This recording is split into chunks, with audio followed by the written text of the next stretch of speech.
రాష్ట్ర ప్రభుత్వం వరద నివారణ చర్యలు తీసుకోవడంలో పూర్తిగా విఫలమైపోయింది. ముఖ్యంగా ఈరోజు ఈ ఫెయిల్యూర్ అంతా కూడా రాష్ట్ర ముఖ్యమంత్రిది, రాష్ట్ర ప్రభుత్వాన్ని. ఎంత బాధతో ఉన్నామంటే ఈరోజు ఇవాళ హవేలీ గన్పూర్ మండలంలో మరి ఇద్దరు యువకులు చనిపోవడం జరిగింది.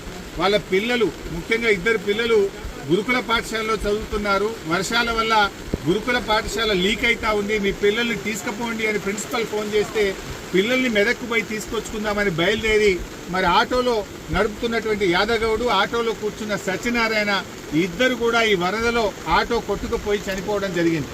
ఆ ఇద్దరు దాదాపు కొన్ని గంటల పాటు కరెంటు పోల్ పట్టుకొని ప్రభుత్వం నుంచి ఏదైనా సహాయం అందుతుందా, హెలికాప్టర్ వస్తుందా, ఎన్డీఆర్ఎఫ్ బృందాలు వస్తాయని 4-5 గంటలు ఎదురు చూశారు.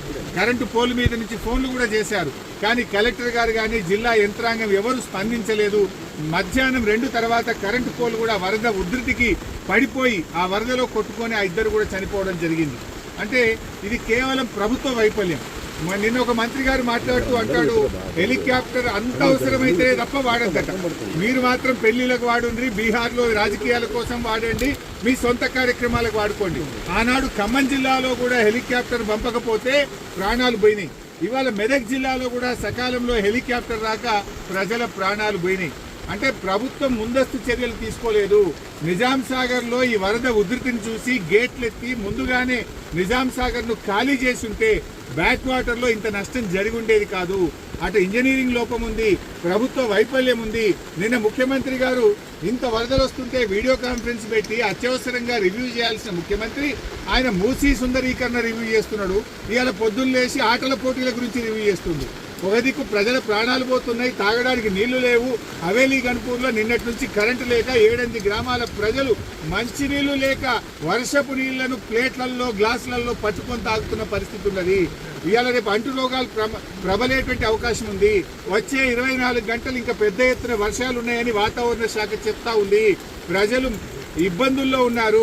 ప్రభుత్వం ఇప్పటికైనా మేల్కొని అత్యవసర చర్యలు చేపట్టి ప్రజలను కాపాడుకోవాలి. ప్రజలకు త్రాగునీరు అందించండి, ప్రజలకు అవసరమైన ఆహార పొట్లాలను పంపించండి, హెలికాప్టర్లను అందుబాటులో పెట్టండి. ఎందుకంటే బాగా తడిచి ఉన్నది, ఇప్పటికే నీటి ప్రవాహం ఉంది. ఇంకా వర్షం ఏమన్నా కొద్దిపాటి వర్షం ఎక్కువ పడ్డా కూడా మరి చెరువులు కానీ తెగేటువంటి ప్రమాదం ఉంటుంది. కనుక అన్ని జాగ్రత్తలు ప్రభుత్వం తీసుకోవాలని చెప్పి కోరుతా ఉన్నాం.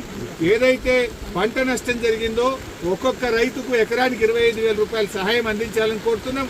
చనిపోయిన ఆ 2 కుటుంబాలకు కూడా ఒక్కొక్కరికి 25 లక్షల ఆర్థిక సహాయం అందించాలని కోరుతున్నాం.